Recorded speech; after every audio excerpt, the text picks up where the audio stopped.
Let's start assembling with some on-the-fly design. On the fly.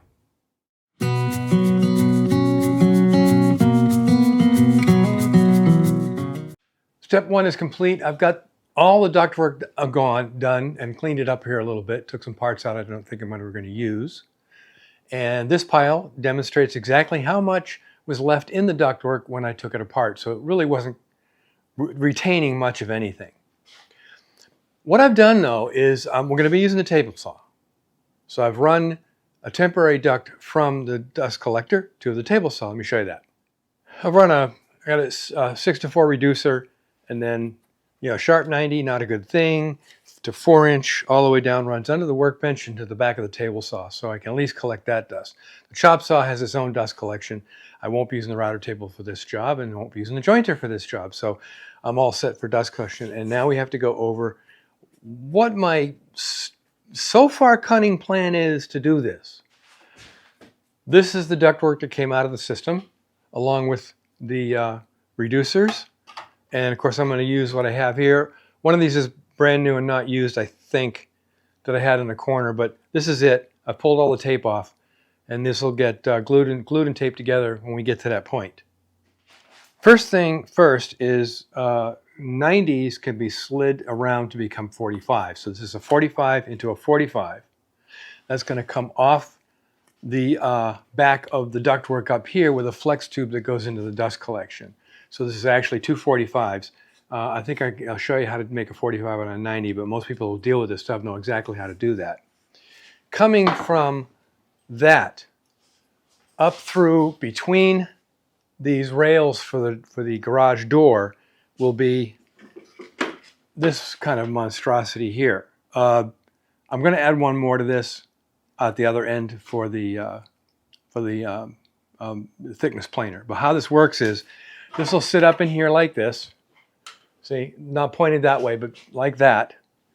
And I will take off straight to 45s here, and I'll have the 45s come out right up there, and then they'll come down through 4-inch soft 90s. That's what I call these things, a soft 90. It's got a nice smooth bend to it. I got 3 of those, 2 from Rockler and 1 from the other guys. Yeah, this one's all the way through better. I found these sometimes to be crazily molded, to where they molded in here and then they put another part of the mold in here, but they left a big corner inside, which restricted the flow. But this is not one of those. So I got 3 of those, and then off of the next Y is going to come out this way with a cap on the end, and a 45 out this way, and then another 45 this way, where I'll hang the thing. I know it's all over my head. Hang the thing for the surface planer, and then I'll have another. If I want to do the lathe piece, which I'm debating still, I can put a saddle tap on one of these tubes coming out of here, 6 to 4-inch saddle tap, and then run a 4-inch over there. But I'm not sure I want to do that yet. So when you're doing jobs like this, I can't stress enough to get a pair of these crimping pliers. These are designed to give you this nice crimped end here on a piece of tubing, so you can slide one into the other. So if you have a piece of the tubing you cut, or ductwork that you've cut, and it's got squared at both ends with no crimping, you can crimp with these. See, that's crimp, crimp, crimp. Also, now I know I sing the praises of staying in the same battery platform, but my automotive tools, like my impact wrench, is the Hercules from Harbor Freight. And I'm going to be getting the 3/8-inch power ratchet as well, 20 volt. So they had this 20 volt, matches the battery, sheet metal shear, that shears sheet metal very nicely.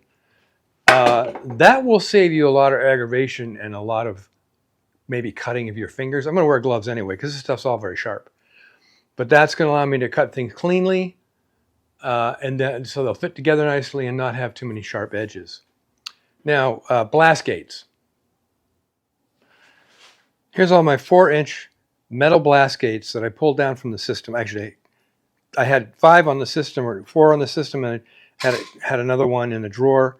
So so I've got 6, and that should cover everything I think I'm going to be doing. Well, as we move along with this, we'll find out. So I got 6 of the metal blast gates. Now, I mentioned earlier that the plastic blast gates didn't close all the way, and they caused a little bit of a blockage. It wasn't as bad as I thought it was. Let me demonstrate. This is the one plastic blast gate that I own, and it slides nicely. Because it's designed like the metal ones like this, it completely closes off the other end over here when you open it. But this is what I was talking about, and I've seen worse.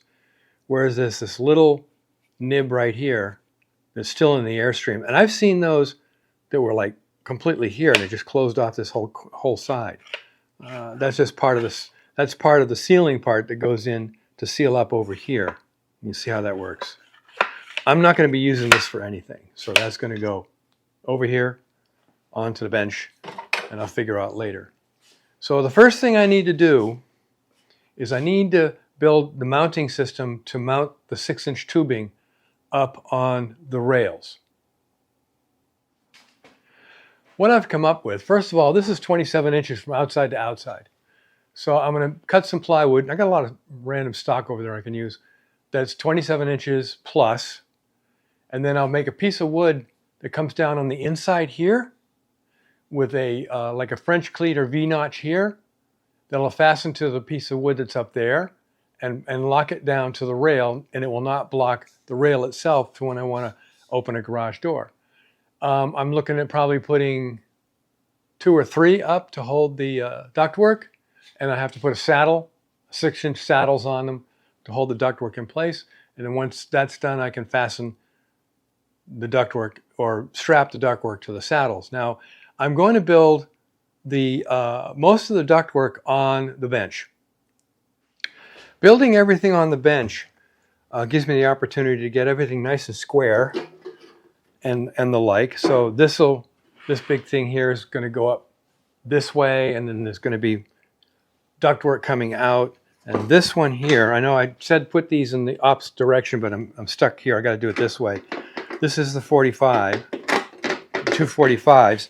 They're going to come down at an angle and pick up the duct intake for the dust collector with some aluminum flex hose like I had up there before. Not the plastic, but aluminum flex hose.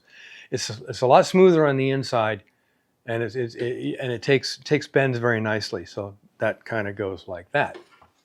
And this way I can assemble things, get them measured correctly, and then screw them together and then tape them. So everything's taped up and we have no leakage. Now, I'm looking at these seams along here, and they look like they're punch clinched, or they punch it in and it clinches on the inside, kind of like a rivet. And I really don't see any gaps there. I might tape those anyway, but that's where I'm at right now. So like I said, the first thing I got to do is build the system of whatever that's going to hold the ductwork in place. Oh, by the way, since I'm doing it the way I'm doing, I can move those supports around as needed. So let's build those first, get them in place, and then we'll start assembling this thing on the bench.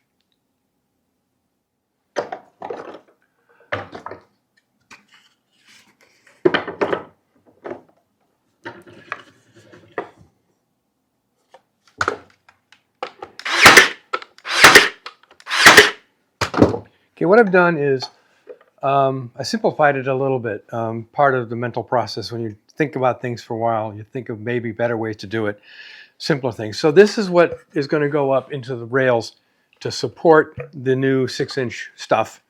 And instead of doing the return kind of thing with a clip with a V notch at the bottom, I found that just doing a couple of cleats at either end was all you need to hold this in place. So let's put 2 of these up for now, and then we can start assembling the metalwork. So, oops. So they kind of go up here and they just rotate and slide in place like so. Kind of get it square, and then snug them down underneath here. It doesn't have to be tight, it just has to kind of hold it in place. See?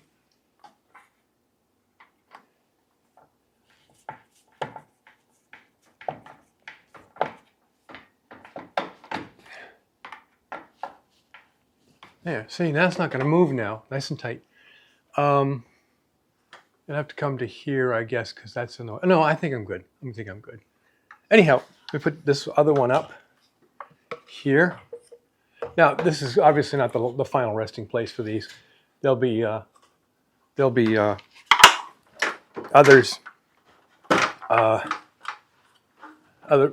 Excuse me. This isn't going to be the final resting place. There's going to be adjustments made, of course.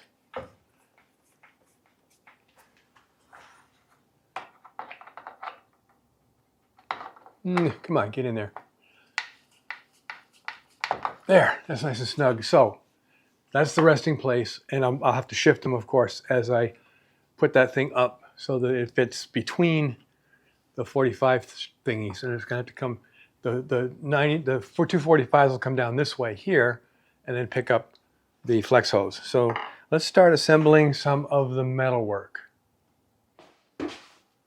What I'm going to do is just assemble the heart of the system, and that's the Ys that are going to go in here, from there to there. I'm going to assemble these, and then stick it up there and see how it fits. I've got another Y that's coming for the end here, and I have to make the runs from the Y to this side over here, which will pick up the dust collection from the table saw, the jointer, and the router table. Now, I've already cleaned the taping surfaces with acetone, and these usually go together pretty easily. There we go. Make sure it's very symmetric. Yep. I think we're there. And then I've already got this set up so I can peel it like this. We'll start taping that joint. This stuff is so sticky that it sticks to the scissors. Now normally you take a squeegee, plastic squeegee, or a credit card. Well, I wouldn't use a credit card, but a plastic squeegee to really get this down tight. But I'm just doing it simply because that's all I need to do.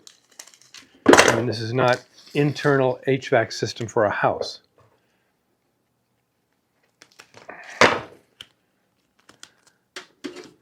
But it's going to seal up plenty well for holding the dust and keeping the dust from coming through the joints. Okay, there's one right there. See, it's going to go that way, and these Ys are going to come out over here, like I said, to pick up those other tools. Yeah, those riveted joints are really tight. I can't see a lot of air escaping from that, so I'm not going to do those. So now we do number 3. Get that in place.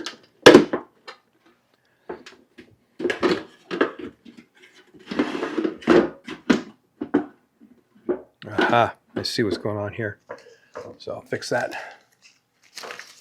Yeah, this is, when you're doing this stuff, do this, because when this is like I'm doing here, have it peeling as you go, because it's really tough to start that again.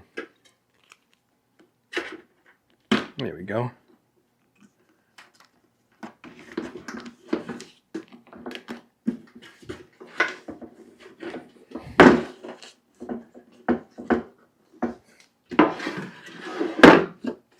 And like I said, this rubberized duct tape is really tenacious stuff. It doesn't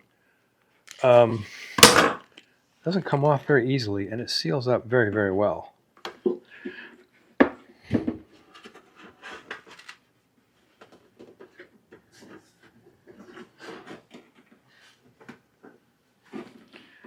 Okay, now I want to go up and just lay this in place and see where I need to make adjustments. There will be strapping over those resting points with the half moons up there that'll hold this in place as tight as I can. It doesn't have to be super tight, but everything's gonna be resting on parts that, wooden frames and whatever, just so it sits there. It doesn't have to be held down in place very tight. So let's stick this one up. Let's see how this works. I made a few adjustments. Okay. All right. So that's, of course, it's rotating down because the weight. It's going to sit like that, and those go that way, as you can see. I think that's cool. Now I have to do an extension here for the Y that's going to be out here for, as I said, the surface planer and a cap if I want to go. So if I want to go that way with it, which I probably don't ever. But there it is. That's the first piece in place, test fit. And with that, I know, short video. I'm going to end this video here because I'm waiting on some more parts. And I got some more design work to do. But we'll end this video here. Next time we'll pick up with this in place, and we'll take this back down and start doing all of the extensions off of it, which will make it interesting to put back up. But I want to get these Y extensions out to where they need to go, which is actually going to work perfectly, I think. And then I have to get another long piece for these, some longer pieces. But either I put the pipes up, or here I put them on the bench. I don't know. I think I'm probably going to want to have to put them up here, and then they put extensions over there for them to rest on. So yeah, let's end it here. I know it's a short video. It's not a whole lot going on. We will pick it up when we get further down the road. And I got more parts coming in, like I said, so I can't do much at the moment. So until next time, make great things out of wood, and like I said before, do a little improvement on your dust collection if you want. Keep the dust out of your lungs.